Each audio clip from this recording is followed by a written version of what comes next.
Shalom Bapak Ibu, Saudara semua yang terkasih dalam nama Tuhan. Pada hari ini kita akan belajar satu hal, masihkah kita mengasihi Tuhan? Kita akan belajar dalam Yohanes pasal 21, ayat yang ke-15 saya akan bacakan buat kita semua. Sesudah sarapan, Yesus berkata kepada Simon Petrus, "Simon, anak Yohanes, apakah engkau mengasihi aku lebih daripada mereka ini?" Jawab Petrus kepadanya, "Benar Tuhan, engkau tahu bahwa aku mengasihi engkau." Kata Yesus kepadanya, "Gembalakanlah domba-dombaku." Ayat yang ke-16, kata Yesus pula kepadanya untuk kedua kalinya, "Simon anak Yohanes, apakah engkau mengasihi aku?" Jawab Petrus kepadanya, "Benar Tuhan, engkau tahu bahwa aku mengasihi engkau." Kata Yesus kepadanya, "Gembalakanlah domba-dombaku." Ayat yang ke-17, kata Yesus kepadanya untuk ketiga kalinya, "Simon, anak Yohanes, apakah engkau mengasihi aku?" Maka sedih hati Petrus karena Yesus berkata untuk ketiga kalinya, "Apakah engkau mengasihi aku?" Dan ia berkata kepadanya, "Tuhan, engkau tahu segala sesuatu, engkau tahu bahwa aku mengasihi engkau." Kata Yesus kepadanya, "Gembalakanlah domba-dombaku." Amin. Saudara, kalau seseorang berkata dan bertanya kepada kita sampai ketiga kali, apalagi dengan pasangan kita, "Apakah engkau mengasihi aku?" Dengan pertanyaan pertama pasti jawab cepat, "Ya, aku mengasihi engkau." Ya. Tanya kedua pasti dijawab, "Ya, aku mengasihi," tetapi dengan jeda. Ya, kenapa? Ada apa? Ya, tanya sampai yang kedua kali, "Apakah engkau tidak percaya?" Ya, pertanyaan yang kedua. Kalau sampai tanya yang ketiga, "Apakah engkau mengasihi aku?" Pasti akan apa? Yang lawan bicara pasti akan apa? "Masa sih kamu gak percaya sih? Aku itu juga mengasihi engkau." Ya, kalau pasangan kita tanya demikian, ya, sampai yang ketiga kali, pasti kita akan agak jengkel. "Loh, aku itu mengasihi engkau." Ya. Loh, kenapa Tuhan sampai tanya ketiga kali kepada Petrus? Ya, "Apakah engkau mengasihi aku melebihi mereka ini?" Mereka, yaitu murid-murid yang lain, ya. Sampai Tuhan tanya ketiga kalinya. Karena semua ada dasarnya. Kenapa Tuhan itu sampai tanya ketiga kali kepada Petrus, "Apakah engkau mengasihi aku melebihi mereka ini?" Saudara, sama-sama kita naik ke atas, ya. Jadi kita akan baca di ayat yang ketiga. Ya, dari depan, kata Simon Petrus kepada mereka, "Aku pergi menangkap ikan." Kata mereka kepadanya, "Kami pergi juga dengan engkau." Mereka berangkat lalu naik ke perahu, tetapi malam itu mereka tidak menangkap apa-apa. Ya, ketika hari mulai siang, Yesus berdiri di pantai. Akan tetapi murid-muridnya itu tidak tahu bahwa itu adalah Yesus. Kata Yesus kepada mereka, "Hai anak-anak, adakah kamu mempunyai lauk pauk?" Jawab mereka, "Tidak ada." Maka kata Yesus kepada mereka, "Tebarkanlah jalamu di sebelah kanan perahu, maka akan kamu peroleh." Lalu mereka menebarkannya dan mereka tidak dapat menariknya lagi karena apa? Banyaknya ikan. Maka murid yang dikasihi Yesus itu berkata pada Petrus, "Itu Tuhan." Ketika Petrus mendengar bahwa itu adalah Tuhan, maka ia mengenakan pakaiannya sebab ia tidak berpakaian, lalu terjun ke dalam danau. Saudara, di sini dikatakan apa? Di ayat yang ke-14, ya, itulah ketiga kalinya Yesus menampakkan diri kepada murid-muridnya sesudah ia bangkit dari antara orang mati. Yesus menampakkan diri kepada murid-muridnya. Ya, tadi kenapa dikatakan bahwa Yesus itu bertanya kepada Petrus sampai ketiga kalinya? Karena Petrus itu kembali lagi ke jalan yang mula-mula. Dia ditangkap Tuhan menjadi penjala manusia, awalnya dari mana? Penjala ikan. Ya, seharian, semalam-malaman dia menjala ikan. Dia tidak mendapat apa-apa. Tetapi setelah dia taat pada Tuhan, diminta untuk tebarkan jala, dia mendapatkan ikan yang sangat banyak. Dan untuk yang terakhir kalinya saat dia ditangkap oleh Tuhan, dari penjala ikan menjadi ke penjala manusia. Dan yang terakhir saat penampakan ini, murid-murid itu kembali lagi apa? Melaut, cari ikan. Ya, makanya Tuhan itu bertanya lagi kepada Petrus, apakah engkau mengasihi aku? Kalau engkau mengasihi aku, gembalakan domba-dombaku. Jangan sampai perjuangan yang sudah dirintis itu hilang. Makanya waktu Yesus datang di tepi pantai dan dia berteriak kepada para muridnya, apakah anak-anak, apakah ada lauk? Adakah lauk pauk? Murid-murid berkata, tidak ada. Karena mereka menangkap ikan, nggak ada hasilnya. Semalam-malam dia mencari ikan, tidak dapat. Di sini katakan bahwa waktu siang, ya menjelang siang, Yesus itu berada di pinggir pantai. Ya, dia teriak pada murid-muridnya. Saudara bayangin orang yang dekat sama Tuhan, bertahun-tahun berjalan bersama dengan Tuhan, dia tidak tahu kalau itu Tuhan. Dia tidak dengar, dia tidak hafal akan suara Tuhan.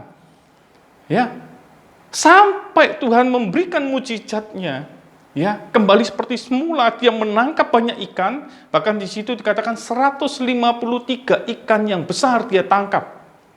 Ya, meskipun besar-besar, jaringnya sampai tidak koyak. Itu adalah satu mujizat yang Tuhan nyatakan kepada para murid-muridnya. Ya, supaya apa? Mereka kuat. Ya, dan setelah ada mujizat, mereka sadar, loh ini loh Tuhan. Baru sadar. Saudara, orang yang dekat sama Tuhan, orang yang selalu dengar-dengaran, pasti akan tahu. Saudara punya keluarga, saudara punya anak, saudara punya... Kalau kita sering ketemu, maka kita akan tahu. Oh, ini jalannya seperti ini, itu istri saya. Oh, ini jalannya, tertawanya seperti ini anak saya. Pasti kita akan kenal. Nah, ini murid-muridnya Tuhan Yesus kebangetan benar. Ya, meskipun agak jauh, ya harusnya dia sudah tahu kalau itu apa? Tuhan. Tetapi kenyataannya apa? Enggak. Ya, mereka enggak kenal.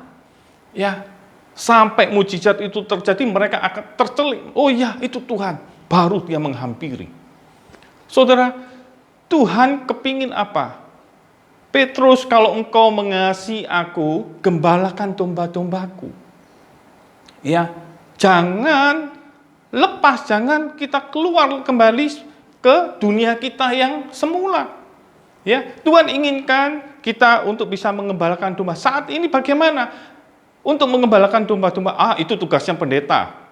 Itu tugasnya seorang pastor, seorang penginjil. Enggak. Kalau Tuhan panggil kita, ya, kalau Tuhan inginkan kita terjun, dimanapun berada kita bisa mengembalakan. Ya, apalagi saat pandemi.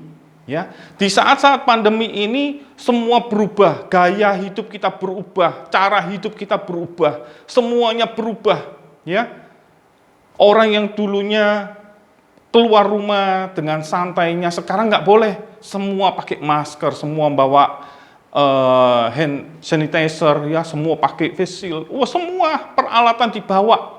Ya, berubah total. Ya, tidak ada sosialisasi dengan sesama, ya, dikurangi, ketemu aja sudah harus ada protokolnya.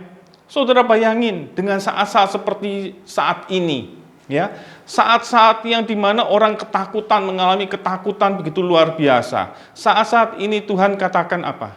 Ayo gembalakan domba-dombaku. Saat ini Tuhan katakan, ayo bergerak, jangan kita diam, jangan kita cuma berpangku tangan aja.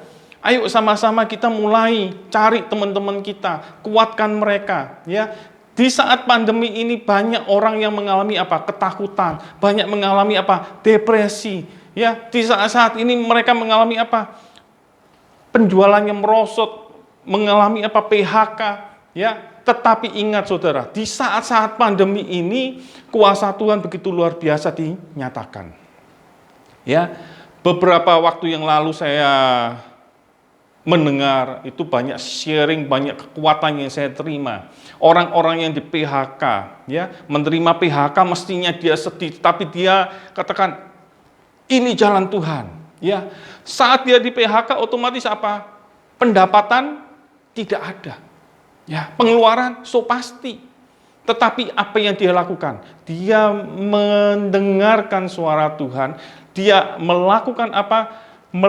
Dia mengasihi banyak orang. Ya, melakukan apa? Dia banyak membuat apa? Makanan, nasi bungkus dia bagi-bagikan. Ya, di jalan-jalan dia bagikan. Sehari dia bagikan berapa? Oh, laku keras. Hari kedua dia ningkatkan. Hari yang ketiga dia tingkatkan. Hari yang keempat dia tingkatkan. Terus. Padahal dia di PHK. Secara logika orang yang di PHK pasti dia akan apa? Frustasi, dia pasti akan nyalakan Tuhan. Tuhan, kenapa ini terjadi dalam hidupku? Tetapi kenyataannya apa? Saat dia di PHK dia malah apa? Menebar kasih. Ya, dia bisa menolong, dia bisa menguatkan banyak jiwa. Ya, dia tidak memikirkan apa? Kepentingannya dia sendiri. Dia rindu orang-orang yang senasib dengan dia, yang terpuruk dia angkat, dia berikan, ya, dukungan moral dia berikan. Tuhan tidak berhutang pada anak-anaknya. Ya, suatu saat dia berkati Tuhan begitu luar biasa, yang tanpa disangka dia menerima berkat yang begitu luar biasa. Ya, ada lagi soal pabrik yang mau tutup, ya, tetapi dia mendengar, ya, ada mujizat saat itu, saat detik-detik terakhir dia mendapatkan banyak order sampai kewalahan. Saudara, saat ini adalah saat-saat jangan memikirkan diri sendiri, ya. Saat ini kita harus bisa memikirkan banyak orang lain. Saudara-saudara seiman kita, ya. Kita perlu telepon dia, WA, call. Saat ini sudah zaman canggih untuk Zoom, ya, untuk bisa menguatkan mereka semua, ya, rekan-rekan bisnis kita, ya. Mereka mungkin saat ini mereka membutuhkan apa? Seseorang yang bisa diajak untuk berbicara, ya. Saat ini mereka istilahnya sudah terkotak, ya, dengan kondisi saat ini, dengan saat-saat pandemi. Tetapi ingat, anak-anak Tuhan, jangan sampai kita berdiam, ya. Saat-saat ini, ya, kita sempat bincang-bincang dengan rekan bisnis juga, wah kok kayak gini. Saatnya untuk menguatkan, ya. Tidak ada kata, waduh biarin kamu urusanmu. Enggak. Saat ini saudara, apa yang Tuhan inginkan dalam hidup kita, yaitu ayo gembalakan domba-domba, kabarkan Injil, ya. Apa yang kita bisa lakukan, jangan kita simpen. Apa yang perlu kita bantu.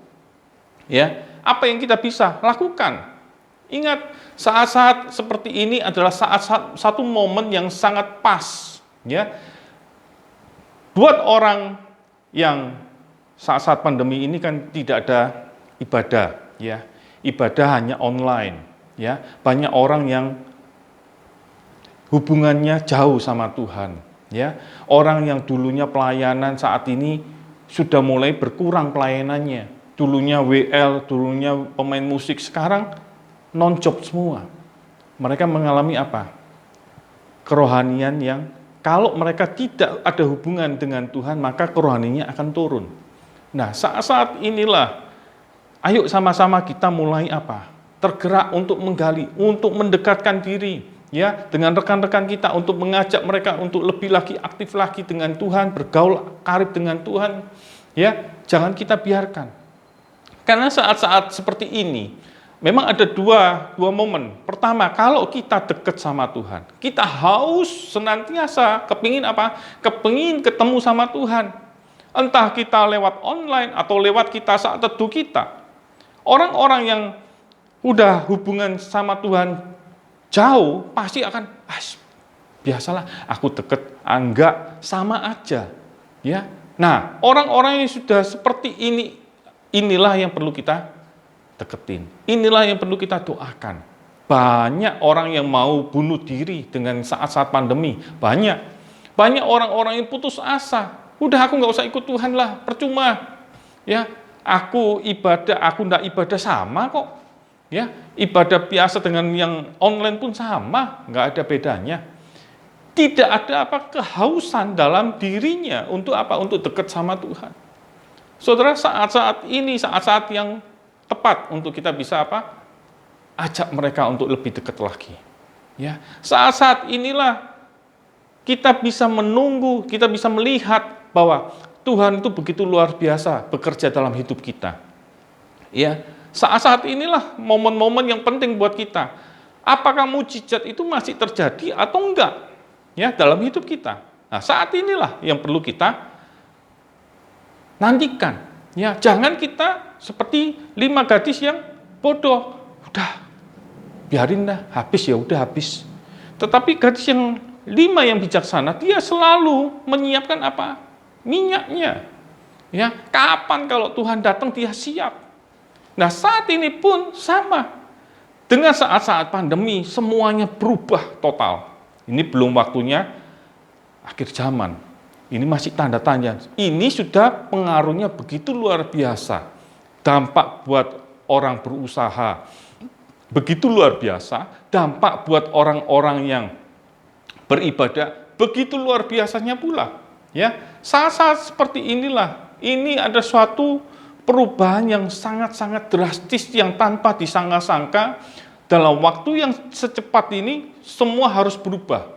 Kita sudah melampaui 6 bulan, 7 bulan ini ya, kita mengalami dalam masa-masa pandemi. Ya, saat ini kita sudah mulai agak longgar, tetapi penderita sudah mulai banyak bertambah. Ya, anak-anak Tuhan, apakah mengalami ketakutan yang begitu luar biasa saat ini? Saat ini Tuhan inginkan kita, ya, seperti tadi ini. Apakah engkau mengasihi aku? Kalau kita mengasihi Tuhan, ayo sama-sama kita bergerak. Untuk kita bisa Untuk kita bisa mengabarkan Injil dimanapun berada. Siapapun itu, ayo. Ya, kita kabarkan Injil. Ya, kita kuatkan orang-orang yang sedang membutuhkan pertolongan. Saudara, satu hal yang perlu kita camkan saat hari ini.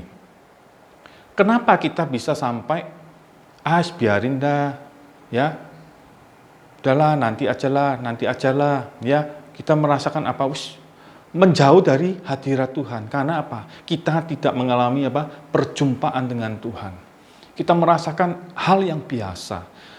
Hal yang biasa ini adalah sesuatu yang sangat tidak baik buat kehidupan kita. Ya, nggak baik. Karena biasa-biasa. Coba kalau kita punya hubungan yang khusus sama Tuhan, ya. Saat kita pacaran, kalau kita nggak ketemu sama pasangan kita, kita sudah merasa Waduh, kok lama ya. Ya, saat pacaran 1 jam, wah, kecepatan 1 jam, kepingin 2 jam, 3 jam, sampai di rumah kita lanjut lagi. Nah, begitu juga kalau kita hubungan kita sama Tuhan kuat, ya, kita nggak mau lepas dari hadirat Tuhan. Kita maunya Kita maunya ketemu sama Tuhan. Nah, saat-saat ini seperti Tuhan itu sedang menampi, ya. Siapa anak-anaknya yang benar-benar setia dengan anak-anaknya yang suam-suam, ya. Kalau ditampi dia jatuh, wah ini berarti suam-suam, ya. Kalau masih ada dalam tampian itu, ya, maka orang ini adalah orang pilihan. Saat ini Tuhan lagi memilih siapa orang-orang yang setia sama Tuhan, orang-orang yang benar-benar mengasihi Tuhan, bukan asal-asalan. Jangan kita punya alasan, oh iya karena ini pandemi, ya, karena pandemi ya udah, aku nggak saat teduh. Oh karena pandemi, aku sudah nggak ikut ibadah, karena ada alasan pandemi. Tetapi Tuhan tidak melihat itu. Biarlah dengan saat-saat pandemi, Tuhan melihat kita lebih setia. Tuhan melihat kita semakin dekat sama Tuhan. Nah, saat-saat inilah yang Tuhan nantikan. Ya, jangan kita terlena dengan orang-orang, wah pandemi, kita ngikut-ngikut, ya, karena ada kesempatan untuk cari alasan, ya. Tetapi ingat, anak-anak Tuhan, jangan cari alasan seperti itu. Tetapi dengan saat-saat pandemi ini, alasan kita yaitu untuk kita mau semakin dekat sama Tuhan. Saudara, berkat itu pasti akan diberi sama Tuhan. Jangan kita mencari berkatnya, tetapi mari kita sama-sama kita cari apa? Sumbernya. Ya, kita cari sumber. Dimanapun kita berada, kita bisa memuji Tuhan. Dimanapun kita berada, kita bisa nyembah Tuhan. Ya, mungkin saat kita lagi menunggu, kita bisa nyanyi, kita bisa naikkan pujian, ya, kita bisa menyembah Tuhan. Ya, kita tinggikan Tuhan. Mungkin saat kita ketemu, kita bisa sharing dengan teman-teman kita, saudara-saudara kita yang lemah. Kita bisa sharing, kita bisa menguatkan. Aku terima mujizat ini, aku terima penguatan Tuhan loh hari ini. Aku membaca firman Tuhan, aku hari ini mendapatkan ini. Kita bisa menguatkan mereka. Ya, alangkah baiknya, ya, kita bisa sharing satu dengan yang lain. Ya, jangan kita menutup diri, jangan kita cari alasan karena pandemi. Ayo sama-sama pada saat-saat ini, ya, jangan kita kalah, ya. Orang yang semakin rindu sama Tuhan, ya, engkau akan disayang Tuhan. Saudara pasti akan ingat kisah Sakius, ya. Saat dia mau melihat apakah Tuhan itu, bagaimana rupanya Tuhan itu, ya, dia berusaha sedemikian rupa kepingin melihat Tuhan, meskipun orang banyak ada di depannya, karena dia pendek, ya, dia nggak gampang menyerah saat itu. Dia berusaha untuk memanjat pohon. Siapa Sakius itu? Sakius itu adalah seorang kepala pemungut cukai. Dia orang yang kaya, tetapi dia mau memanjat pohon, itu dia berarti mempertaruhkan harga dirinya. Dia mau memanjat pohon, ya, untuk melihat siapa sih Yesus. Ya, apa sih Yesus itu? Dia kepingin karena dia memiliki suatu kerinduan untuk melihat Yesus. Ya, saat dia sudah di atas dan dia bisa melihat Yesus itu, ya, akhirnya gayung bersambut. Yesus berkata Sakius, turunlah, aku akan menumpang ke rumahmu. Loh, kok tahu kalau itu Sakius? Saudara, itulah Tuhan kita. Dia tahu segala-galanya, ya. Bahkan saudara baca nanti ini di selanjutnya, Tuhan itu tahu kalau dia mau pakai keledai itu, ya. Dia tahu nanti kalau kamu ditanya, kamu nak jawab ini ya, Tuhan membutuhkan keledai ini. Loh, Tuhan tahu, gitu loh. Jadi saat Sakius itu sudah berusaha dia naik ke pohon itu, dia melihat Tuhan, ya, dan Tuhan melihat Sakius. Tuhan berkata, Sakius, turunlah.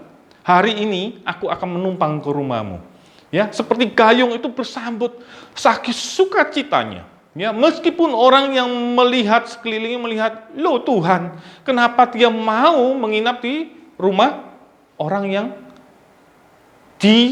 istilahnya sama orang-orang itu sudah dianggap hina lah, ya, karena dia memeras, ya. Tetapi kenapa? Karena Tuhan ingin menangkap Sakius, ya.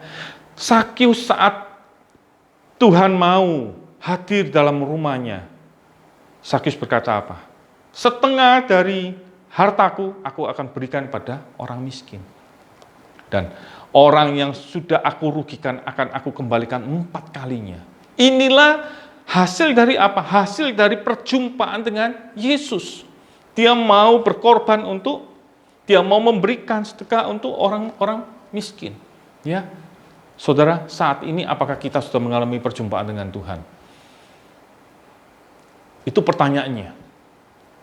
Apakah kita masih mau mencari Tuhan, ataukah kita masih mencari harta? Ya. Itu harta nggak akan ada habis-habisnya kalau kita cari. Selalu kita akan kurang. Tetapi ingat, kalau kita mau mencari Tuhan, mau mencari perjumpaan dengan Tuhan, saat kita menemukan perjumpaan itu, ingat, akan ada perubahan dalam diri kita. Diri kita akan ada perubahan. Ya, Sakius yang dulunya memeras, sekarang dia mau membagi. Itu hal yang luar biasa. Ya, dari dia istilahnya mengorbankan harga dirinya, dia harus naik ke pohon, ya, dan dia mengalami perjumpaan dengan Tuhan. Kalau dulunya dia memeras orang untuk dirinya sendiri, sekarang enggak, dia mau membagikan separuh hartanya untuk orang miskin. Saudara, ada dampak yang begitu luar biasa yang berubah dari orang yang dulunya dibenci orang, sekarang menjadi orang yang disanjung orang. Karena apa? Karena perjumpaan dengan Yesus. Saat ini nggak ada alasan buat kita, mungkin aku nggak bisa ngomong, aku nggak bisa ini dan itu alasan kita. Ya, kita hanya bisa pandai untuk cari alasan. Tapi ingat, saat kita mengalami perjumpaan dengan Tuhan, ya, ada sesuatu yang akan berubah dalam hidup kita. Ya, inilah dasarnya saat kita mau berubah, yaitu mengalami perjumpaan. Loh, gimana caranya kita mau mengalami perjumpaan dengan Tuhan? Ya, itu harus kita dekat sama Tuhan. Kita harus banyak doa sama Tuhan. Kita harus tiap hari kita harus ada hubungan dengan Tuhan. Gimana caranya kalau kita mau dekat sama Tuhan, mengalami perjumpaan kalau kita nggak mau dekat sama Tuhan? Ya, impossible. Ya, langkah yang awal yang harus kita lakukan, ya kita mau datang pada Tuhan. Kita mau mencari wajahnya Tuhan. Berikan pujian kepada Tuhan, berikan penyembahan yang terbaik untuk Tuhan. Ya, maka Tuhan akan hadir buat kita. Kita akan merasakan bahwa Tuhan hadir ya dalam hidup kita. Kita akan ada damai sejahtera dalam hidup kita. Ya, saat pagi hari kita mau menyembah Tuhan, tidak ada yang ganggu. Ya, semua pada tidur, kita mengangkat tangan, kita mau menyembah Tuhan. Ya, apa keluh kesah kita, kita naikkan pada Tuhan. Ya, nggak usah kita ngomong A sampai Z. Kita lakukan penyembahan kepada Tuhan. Tuhan tahu kok keluh kesah kita.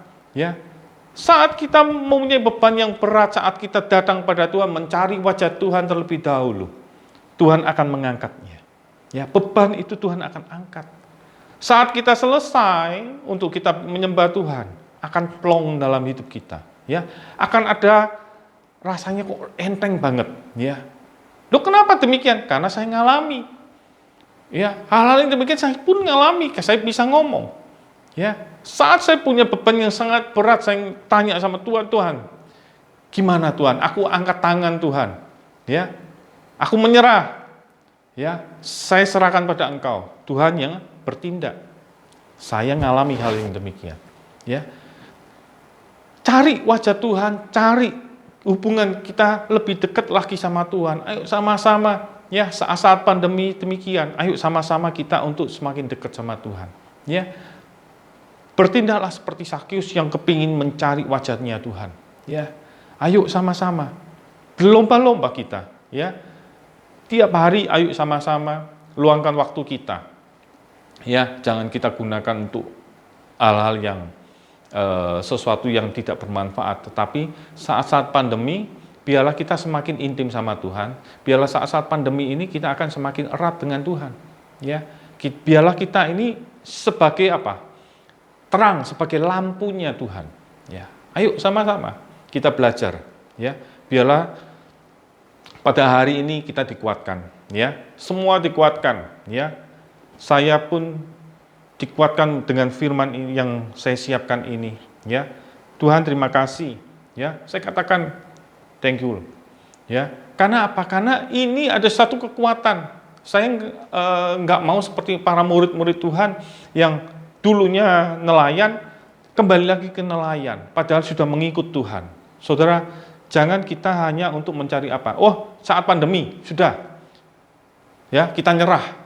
Ya, udah, kita kembali lagi ke jalan kita yang lama. Jangan.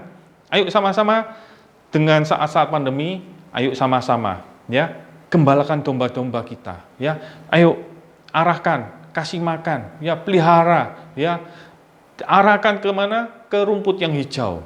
Ya, ayo saatnya ini kita untuk tukar sharing satu dengan yang lain untuk kita bisa dikuatkan. Ya, dengarkan firman-firman melalui apa? Online. Ya, itu menguatkan kita. Ya, banyak orang dikuatkan di sana. Ya, jadi jangan kita bermalas-malasan, tetapi marilah kita semakin giat di ladangnya Tuhan. Ya, jadi kita ayo sama-sama kita bisa untuk semakin erat dengan Tuhan. Ya, jadi ayo sama-sama kita baca Kolose pasal 3 ayat 23. Ini ayat yang terakhir. Ya, apapun yang kamu perbuat, ya perbuatlah seperti untuk Tuhan. Ya, ingat. Ya, apapun yang kamu perbuat, perbuatlah seperti untuk Tuhan. Jadi saat kita mau mengembalakan domba-domba, ingat, nggak gampang ya mengembalakan domba-domba. Kadang ada yang domba yang nakal, ya. Kita harus benar-benar dengan hati yang tulus, ya. Jadi Kolose pasal 3 ayat yang ke-23 ini adalah satu pegangan kita, ya. Apapun yang kamu perbuat, perbuatlah seperti untuk Tuhan, ya.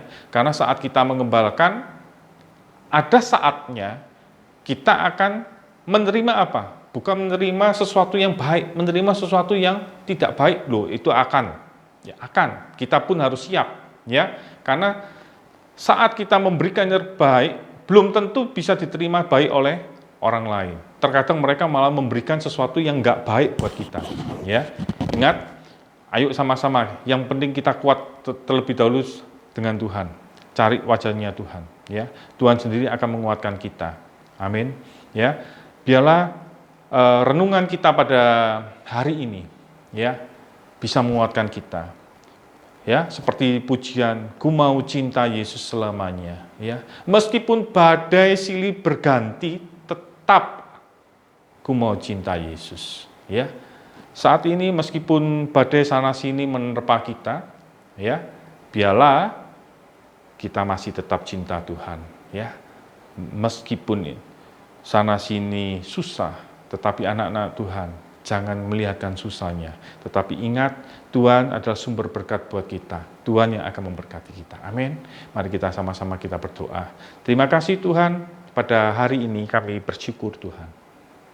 Engkau sangat baik dalam hidup kami. Biarlah Tuhan pada hari ini kami mengalami perjumpaan dengan Engkau, untuk Engkau ubahkan akan hidup kami Tuhan. Supaya hati-hati yang keras ini, hati-hati yang mau lari dari Engkau, hati-hati yang sudah mau Tuhan mau meninggalkan Engkau, biarlah Tuhan pada hari ini, Tuhan, anak-anak-Mu mengalami perjumpaan dengan Engkau yang lebih lagi Bapa. Untuk mereka dapat semakin dekat dengan Engkau, untuk mereka bisa menjadi anak-anak-Mu, untuk mereka bisa mengembalakan Tuhan domba-dombanya.